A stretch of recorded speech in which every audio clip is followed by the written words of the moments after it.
Let's start by creating a new document in Adobe InDesign. We're going to choose an A4 brochure. You can find it under the Print section. For the units, I'll switch them to millimeters. And I'll also turn on facing pages.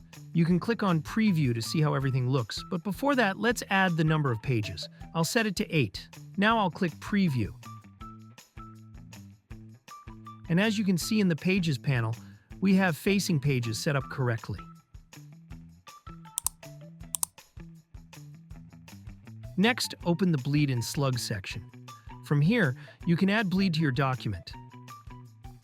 That's the red line you see around the page.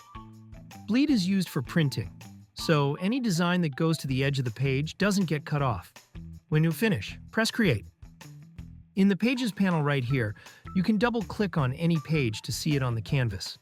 You'll also see the facing pages here, and you can use this scroll to move around the canvas however you like. Master pages are like templates for your document. Anything you put on a master page will appear on all pages that use it.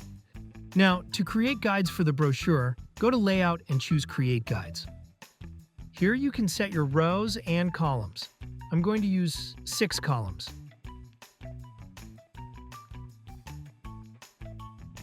With a 7mm gutter, which is the space between the columns. And I'll keep the guides fitted to the margins, not the page. When you finish, press OK. And don't forget to lock your guides. Go to View, Grids and Guides, and select Lock Guides.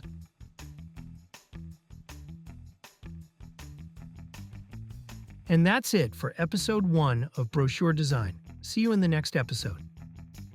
Subscribe to my YouTube channel for more tutorials. Also watch other tutorials in my channel.